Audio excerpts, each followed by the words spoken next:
많이 부르는 찬양 중에 오직 예수뿐이네 라고 하는 찬양이 있습니다. 그 찬양의 가사를 아십니까? 그 가사는 이렇습니다. 은혜 아니면 살아갈 수가 없네. 복음마저도 다 주의 것이니 세상 평안과 위로 내게 없어도 예수, 오직 예수뿐이네. 크신 계획 다 볼 수도 없고 작은 고난에 지쳐도 주께 묶인 나의 모든 삶 버티고 견디게 하시네. 은혜 아니면 살아갈 수가 없네. 나의 모든 것 다 주께 맡기니 참된 평안과 위로 내게 주신 주 예수, 오직 예수뿐이네. 우리 믿음의 성도들은 하나님의 은혜 가운데 살아갑니다. 은혜 아닌 것이 없습니다. 여기서 은혜라고 얘기할 때 성경은 카리스라고 하는 단어를 사용합니다. 이 카리스라고 하는 단어는 우리가 받을 만한 조건이 전혀 없다고 할지라도 하나님께서 우리에게 베풀어 주시는 무조건적인 호의, 이것을 카리스, 은혜, 이렇게 얘기를 합니다. 우리는 하나님 앞에서 죄인입니다. 우리의 믿음도 부족합니다. 우리의 열심과 열정도 부족합니다. 하나님 앞에 자신 있게 내어놓을 수 있는 것 아무것도 없습니다. 그러나 그럼에도 불구하고 하나님은 우리에게 많은 것을 주셨습니다. 사랑을 주셨습니다. 하나님의 인도하심으로 우리를 붙들어 주시고 하나님과 언제나 동행해 주시는 하나님의 역사가 있습니다.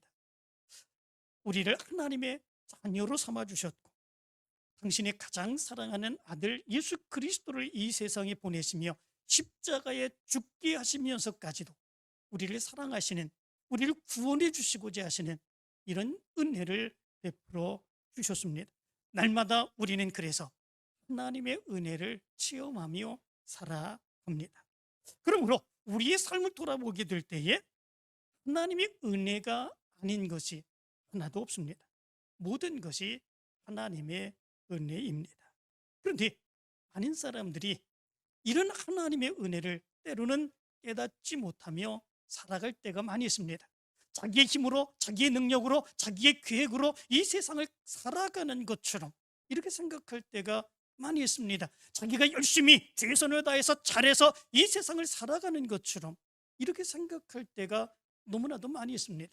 그러나 하나님께서 성령을 통해서 우리의 마음을 감동시키실 때 우리는 하나님의 은혜를 깨닫게 됩니다. 그 이전에 아무것도 아닌 것처럼 지내갔던 그 모든 것들이 하나님의 은혜였음을 깨달으며 그 은혜의 감격 가운데 살아갈 수 있게 되는 것을 보게 됩니다. 하나님의 은혜를 깨닫게 되면 우리의 삶에서 원망과 불평이 없어지게 됩니다. 모든 것이 만족하고 모든 것이 넉넉하고 모든 것이 풍요로워서 우리가 원망과 불평이 없는 것이 아닙니다. 아무리 내게 힘든 일이 있다고 할지라도 하나님이 내게 주신 은혜에 비하면 이 세상에서 어려움, 힘든 것, 괴로운 것들, 그런 것들은 아무것도 아닌 것이기에 그럼에도 불구하고 은혜가 앞서는 모습이 우리의 모습 가운데 있게 됩니다. 그래서 우리 믿음의 사람들은 이 세상을 살아가며 은혜를 깨닫고 은혜를 체험하고 은혜의 감격 가운데 날마다 기쁨 가운데 살아가게 되는 그런 모습들이 있게 됩니다. 오늘 성경 말씀 가운데도 보면 사도 바울은 하나님의 이런 은혜를 깨달으며 이런 고백을 합니다. 그러나 내가 나된 것은 하나님의 은혜로 된 것이니 내게 주신 그의 은혜가 헛되지 아니하여 내가 모든 사도보다 더 많이 수고하였으나 내가 한 것이 아니요 오직 나와 함께 하신 하나님의 은혜로라. 이 고백을 생각하게 됩니다. 그 이전에 사도 바울은 예수 그리스도를 증거하는 사람이 아니었습니다. 오히려 핍박하는 그런 사람이었습니다. 괴롭게 하는 그런 사람이었습니다. 그러나 그럼에도 불구하고 하나님께서 이 사도 바울에게 은혜를 베푸셨는데 그의 삶이 완전히 변하여 하나님의 은혜를 고백하며 살아가는 그런 사람이 된 것을 보게 됩니다. 여기서 우리는 아주 중요한 것을 한 가지 깨달을 수 있게 됩니다. 그것은 은혜를 받은 사람이라면 반드시 그의 삶에 변화된 삶이 나타난다라고 하는 것입니다. 은혜를 깨닫기 이전과 은혜를 깨달은 이후의 삶의 모습이 완전하게 다르게 변화되는 그런 삶을 살아가게 된다라고 하는 것입니다. 그렇다면 은혜를 깨닫고 난 이후에 그의 삶의 모습은 어떻게 변화되는 것일까? 사도 바울의 모습 가운데서 보면은 자기가 아무리 열심으로 일하고 수고하고 애쓰는 그런 모습들이 있다고 할지라도 자기를 드러내지 않습니다. 자기를 내세우지 않습니다. 오히려 그것을 가능하게 하시고 그것을 이루신 분이 하나님이시다 라고 하는 것을 고백하며 살아가게 되는 그런 모습들이 나타나게 되는 것을 보게 됩니다. 사도 바울은 오늘 본문에서 이런 고백을 합니다. 내가 모든 사도보다 더 많이 수고하였으나 내가 한 것이 아니요 오직 나와 함께 하신 하나님의 은혜로다. 사도 바울이 은혜를 받고 난 뒤에 복음의 사역 얼마나 열심히 감당했는지 모릅니다. 다른 사도보다도 몇 배나 더 그 사역의 모습이 큰 그런 모습들이 있었습니다. 그러나 사도 바울은 그 모든 것들을 자기의 자랑으로 내세우지 않는 그런 모습들이 있는 것을 보게 됩니다. 세상의 사람들을 보면 자기가 수고하고 애쓴 것들은 자기가 자랑하는 그런 모습들이 있습니다. 요즘을 가르쳐서 자기 PR 시대라고 얘기하지 않습니까? 자기가 자기를 알리지 않으면 아무도 알아주지 않는 그런 세상입니다. 그러나 믿음의 사람들은 그럼에도 불구하고 자기를 내세우지 않습니다. 오히려 하나님을 내세우고 하나님께서 하셨습니다. 하나님이 인도하셨습니다. 하나님이 역사하셨습니다. 이렇게 고백하며 살아가게 됩니다. 세상 사람들처럼 정말 내가 그동안에 정말 애쓰고 수고하고 헌신하고 열심을 다했다. 정말 내가 이렇게 열심히 했기 때문에 오늘 내가 이렇게 여기까지 왔지. 이렇게 얘기한다고 해서 세상 사람들은 뭐라고 얘기하지 않습니다. 그거에 대해서 분노하거나 책망하지 않습니다. 왜냐하면 그가 그만큼 애쓰고 수고하고 노력했다고 하는 것을 너무나도 잘 알기 때문에 그렇습니다. 맞다. 저 사람처럼 저렇게 열심히 노력한다면, 저 사람처럼 그렇게 열심히 애쓰고 수고한다면 당연히 저 사람처럼 복받아야지, 저렇게 해야지. 그렇게 세상 사람들은 이야기하는 그런 모습들이 있습니다. 세상 사람들의 입장에서 볼 때에 자기가 열심히 노력하고 애쓰고 수고한 것, 자랑하는 것, 그거는 흉과 허물이 되지 않습니다. 오히려 자기 기쁨이 되고 자랑이 되는 그런 모습들이 있습니다. 그렇지만 그럼에도 불구하고 우리 믿음의 사람들은 그것을 내세우지 않습니다. 그것을 드러내지 않습니다. 그런 것들을 자랑하고자 하지 않습니다. 왜냐하면 하나님이 내게 은혜를 주시고 나를 붙들어 주시지 아니했다면 내 열심, 내 능력, 내 힘, 내 수고, 내 애씀 그 모든 것들이 아무것도 아니라고 하는 사실을 분명하게 깨닫기 때문에 그렇습니다. 세상의 사람들을 보면 열심 안 내는 사람이 어디 있습니까? 최선을 다해서 그의 삶을 살아가지 않는 사람이 어디 있겠습니까?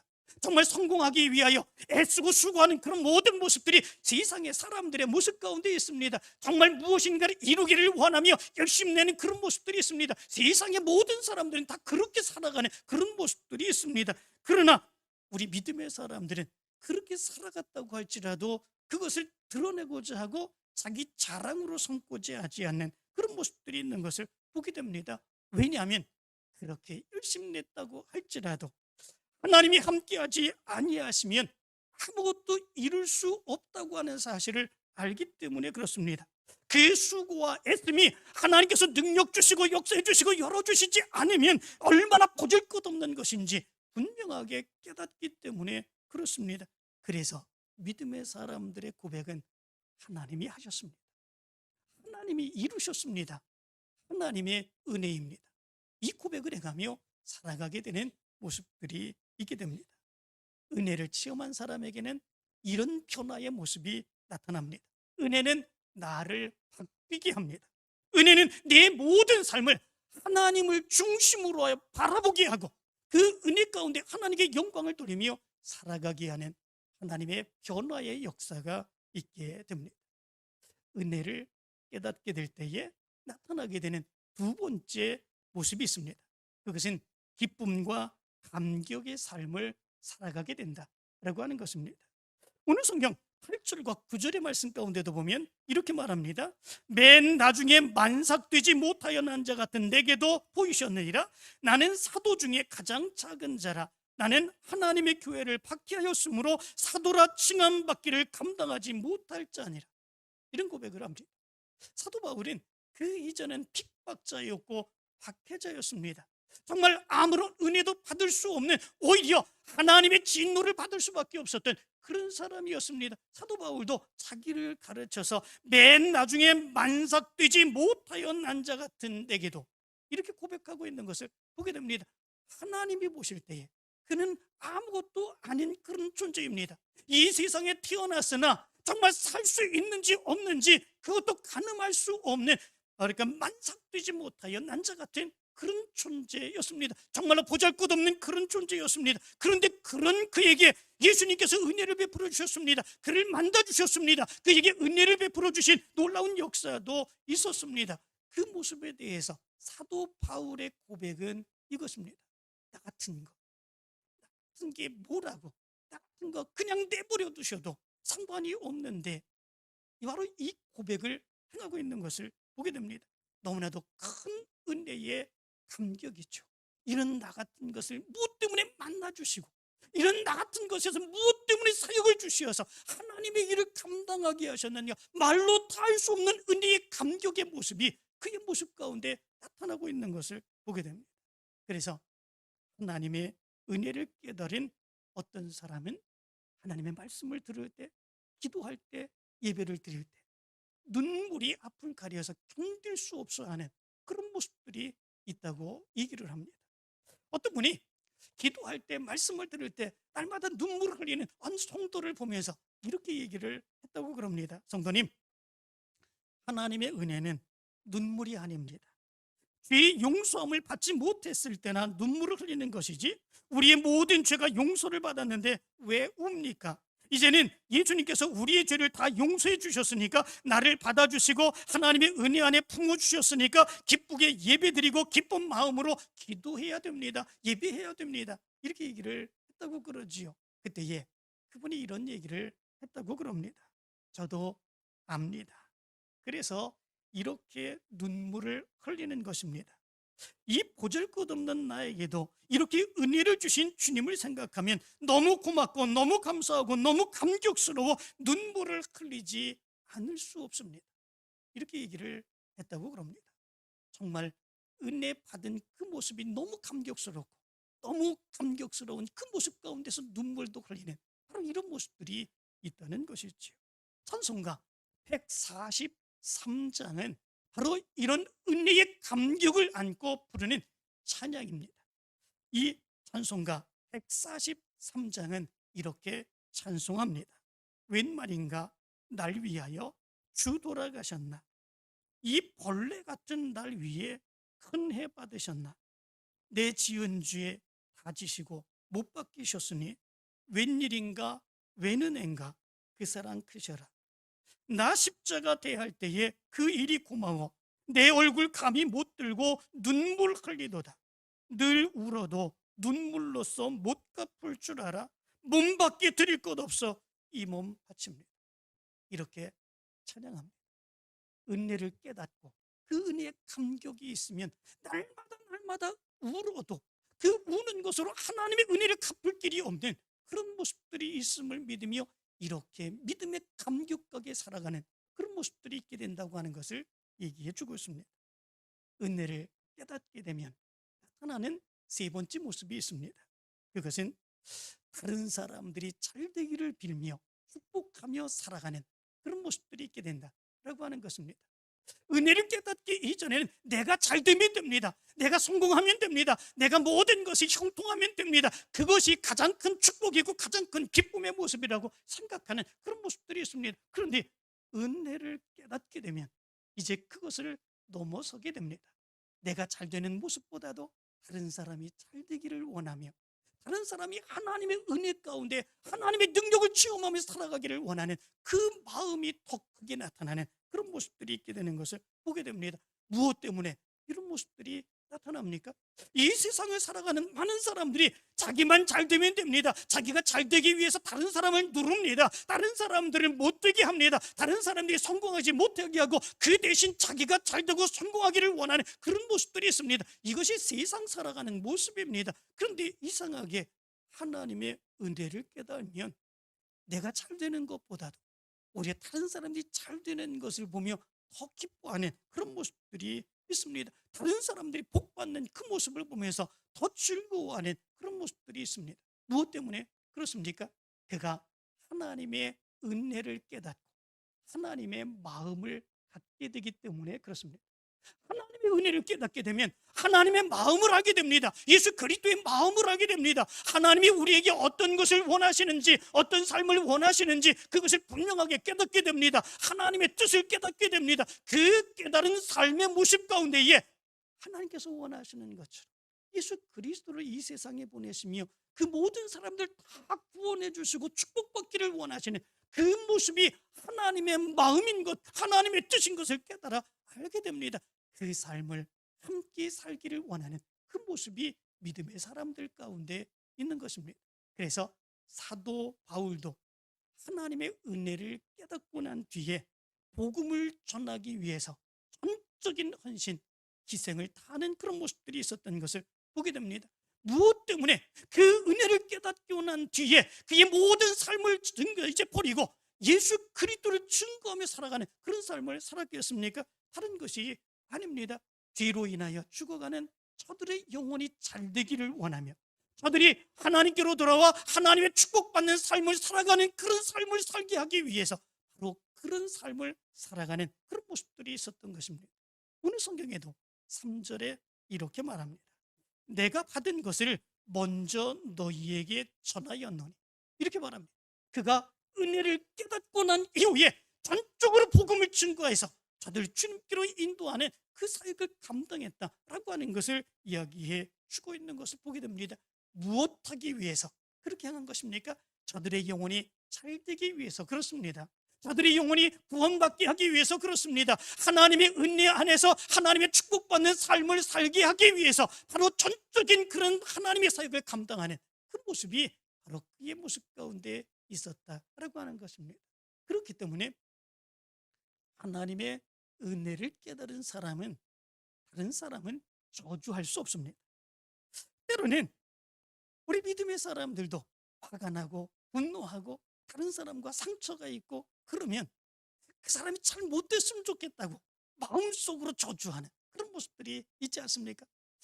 저 사람이 잘 못됐으면 좋겠다, 어려움을 당했으면 좋겠다, 그리고 언젠가는 망할 거야, 이렇게 생각하는 그런 모습들이 우리 마음속에 있습니다. 그러나 하나님의 은혜를 깨달은 그런 사람은 바로 그런 저주할 수 없는 그런 모습들이 있습니다. 미워하지 않는 그런 모습들이 있습니다. 오히려 다른 사람들이 잘 되기를 원하는 그 모습이 그럼에도 불구하고 있는 것을 보게 됩니다. 무엇 때문에 그렇습니까? 하나님의 마음을 알고 깨달았기 때문에 그렇습니다. 그 마음으로 다른 사람을 어떻게 저주할 수 있고 다른 사람이 어떻게 망하기를 빌 수 있는 그런 모습들이 있겠습니까? 결코 그럴 수 없는 그런 모습들이 있습니다. 예수님이 사마리아 땅으로 들어가셨을 때에 사마리아 사람들이 예수 그리스도와 제자들을 배척하는 그런 모습들이 있었지요. 그때에 야고보와 요한이 이렇게 얘기하지 않습니까? 주여, 우리가 불을 명하여 하늘로부터 내려 저들을 멸하라 하기를 원하시나이까? 이렇게 얘기를 합니다. 예수님, 저들 하늘로부터 불이 내려서 멸하시는 그런 모습들이 있어야 되지 않겠습니까? 라고 하는 거죠. 저주를 퍼붓는 그 모습이 제자들의 모습 가운데 있었습니다. 예수님이 어떻게 하셨습니까? 사마리아 사람들이 배척했다고 사마리아 사람들에게 벌을 내리신 것이 아니라 오히려 제자들에게 책망하시는 그런 모습들이 있었던 것을 보게 됩니다. 하나님의 은혜를 받은 그런 사람들은 아무리 힘들고 어렵고 배척하는 그런 모습들이 있다고 할지라도 그런 삶을 살아서는 안 된다라고 하는 것을 얘기해 주고 있는 거죠. 스데반도 마찬가지로 그렇지 않습니까? 그를 모함하고 돌로 쳐 죽이려고 했는 바로 그 유대인들을 향하여 스데반은 이렇게 얘기를 했습니다. 주여, 이 죄를 그들에게 돌리지 마옵소서. 그리고 찾는 모습이 있었습니다. 예수님도 십자가에 고통 속에서 아버지 저들을 사하여 주옵소서, 자기들이 하는 것을 알지 못함이니이다. 이렇게 이야기를 하셨습니다. 은혜를 깨달은 사람은 다른 사람을 저주할 수 없고 다른 사람에게 해가 미치기를 기도할 수 없습니다. 나를 피하려고 하는 사람이 있을지라도 그렇게 살아갈 수밖에 없는 저들의 영혼을 불쌍히 여기며 오히려 그들을 위해서 기도합니다. 그리고 그들이 은혜를 깨닫고 하나님의 축복받는 삶을 살아가기를 원하며 간절히 기도하는 그런 모습들이 있게 됩니다. 이것이 은혜를 체험한 사람들에게 나타나는 그런 모습입니다. 마지막, 은혜를 깨닫게 되면 나타나는 네 번째 모습은 희생과 헌신의 삶을 살아간다라고 하는 것입니다. 누구나 하나님의 은혜를 깨닫게 되면 그의 삶의 모습에는 헌신의 삶이 나타납니다. 희생의 삶이 나타납니다. 힘들고 어려운 모습들이 있지만 그럼에도 불구하고 원망과 불평의 모습이 아니라 더 감당하지 못해서 안타까워하는 그런 마음을 가지고 믿음을 가지고 그 사역을 감당하는 그런 모습들이 있습니다. 무엇 때문에 그렇습니까? 은혜 받은 것이 너무 크기 때문에 그렇습니다. 아무리 열심히 사역을 감당한다고 할지라도 그 사역 감당하는 그 모습으로 인하여 그 받은 은혜를 이제 갚을 수 없는 그런 모습이 있기 때문에 그렇습니다. 그렇기에 아무리 힘들고 어렵다고 할지라도 더 열심히 내는 그런 모습들이 은혜를 받은 깨달은 사람들에게 나타나는 그런 모습입니다. 사도 바울의 모습을 보시기 바랍니다. 고린도 후서 11장 24절부터 27절 가운데 말씀 가운데 보면 사도 바울이 얼마나 많은 고통과 괴로움과 어려움을 당하는 그런 모습들이 있었는지 모릅니다. 수많게 매를 맞고 고통을 당하고 수없이 많은 죽을 위기를 겪는 그런 모습들이 바로 사도 바울의 모습 가운데서 나타나고 있었던 것을 보게 됩니다. 그런데 그런 모습 가운데서도 사도 바울은 한 번도 힘들다고 얘기하지 않고 한 번도 원망하고 불평하는 그런 이야기를 하지 아니했던 것을 보게 됩니다. 오히려 그런 삶을 살아가면서 사는 그런 모습이 있음에도 불구하고 내가 기뻐하니 너희도 기뻐하라. 오히려 사도 바울은 그런 어려움과 괴로움의 모습 가운데서도 내가 기뻐하니, 내가 정말 기쁘고 즐겁다고 하는 이야기를 하며 너희도 기뻐하라고 권면하고 있는 그런 모습들이 있는 것을 보게 됩니다. 뿐만 아니라 히브리서 11장 35절부터 37절까지의 말씀을 보면 믿음의 선조들의 삶의 모습이 어땠는가, 은혜를 체험한 선조들의 삶의 모습이 어땠는지를 이렇게 말씀해 주고 있습니다. 심한 고문을 받되 부차히 풀려나기를 원하지 아니하였으며 또 어떤 이들은 조롱과 채찍질 뿐 아니라 결박과 옥에 갇히는 시련도 받았으며 돌로 치는 것과 톱으로 켜는 것과 시험과 칼로 죽임을 당하고 양과 염소의 가죽을 입고 유리하여 궁핍과 환난과 학대를 받았으나, 이렇게 말합니다.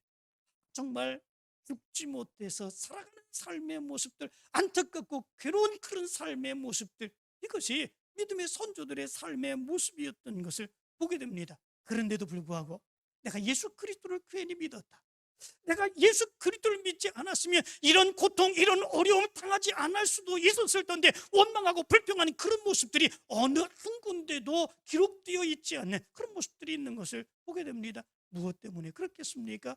그가 받은 은혜가 너무 크기 때문에 그렇습니다. 그렇게 자기가 엄청난 핍박과 괴로움과 어려움을 당한다고 할지라도 자기가 받은 그 은혜의 감격에 비해서는 그것이 아무것도 아니라고 하는 것을 분명하게 믿기 때문에 그렇습니다. 이 고통을 감내하며 그 많은 역경을 이길 수 있는 힘, 어디에서 나온 것이겠습니까?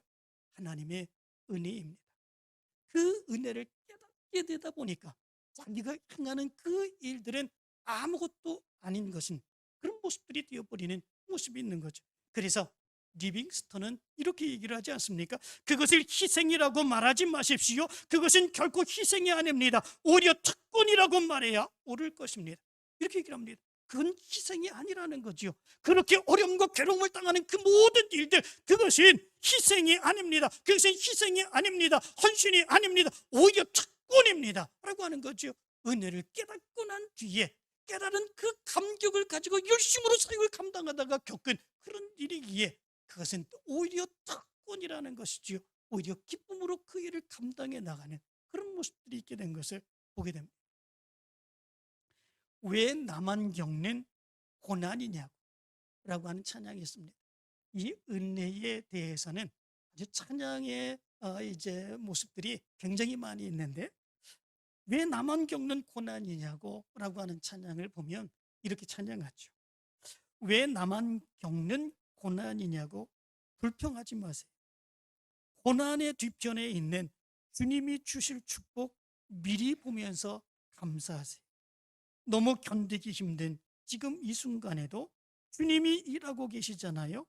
남들은 지쳐 앉아 있을지라도 당신만은 일어서세요. 힘을 내세요. 힘을 내세요.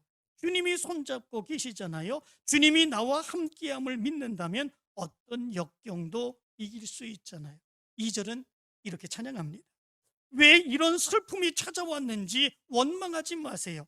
당신이 잃은 것보다 주님께 받은 은혜 더욱 많음에 감사하세요.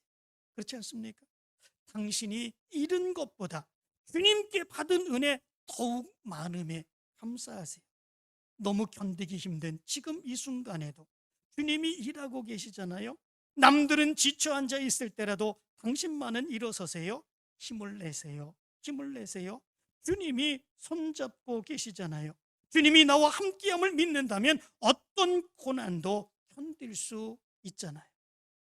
왜 나만 이런 일을 당해야 되나? 왜 나만 이런 고통을 당해야 되나?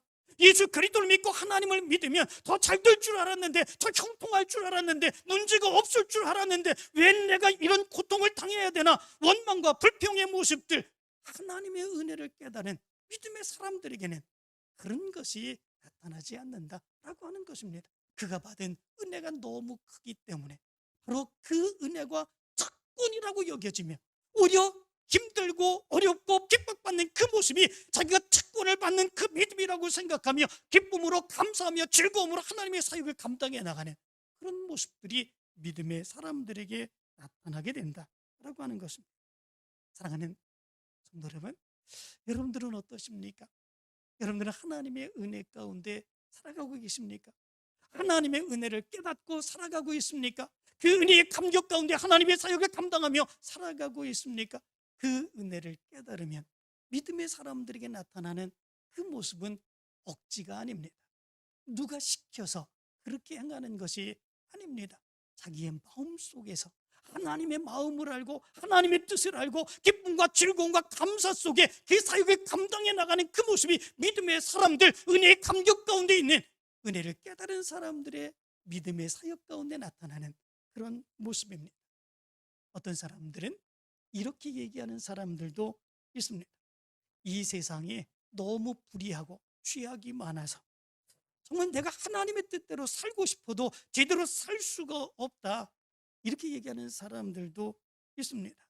그렇기에 이 세상이 악하기 때문에, 죄악이 가득 찼기 때문에 나도 어쩔 수 없이 이 죄악 가운데 빠져 살아갈 수밖에 없다, 자기 죄악된 삶을 합리화시키는 그런 모습들이 있습니다. 그런데 가만히 생각해 보면 사실은 그렇지 않은 것을 보게 됩니다. 세상이 깨끗해야 우리가 죄악된 삶을 살아가지 아니하는 것입니까? 그렇지 않습니다.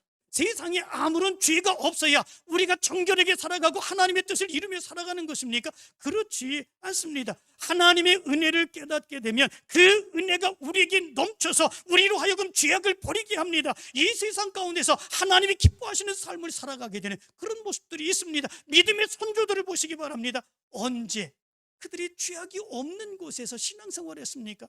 정말 힘들고 어려운 모습이 없는 곳에서 신앙생활을 했습니까? 그들이 그런 어려움이 없었기 때문에 신앙으로 승리하고 하나님의 역사를 이루어갔습니까? 아닙니다. 그들이 살았던 세상도 죄악으로 가득 찼습니다. 정말 힘들고 어려운 모습들이 너무나도 많았습니다. 그러나 그럼에도 불구하고 그 은혜의 감격이 너무 크기에 그 힘들고 어렵고 핍박이 있는 그 모습들을 능히 이기며 하나님의 뜻을 이루어가는 그런 모습들이 있었습니다. 그러기에 하나님의 은혜를 깨달은 믿음의 사람들은 원망하지 않습니다. 불평하지 않습니다. 다른 사람의 탓으로 돌리지 않습니다. 은혜의 감격이 너무 커서 하나님의 귀한 사역을 더 열심으로 감당하고 그 감당하는 그 모습이 너무 적어서 안타까워 눈물 흘리는 그 모습이 믿음의 사람의 모습 가운데 나타나는 은혜의 모습입니다. 이제 여러분들의 모습에 이 은혜의 감격으로 사역 감당해서 하나님께 더 큰 영광 돌리게 되기를 간절히 축원합니다.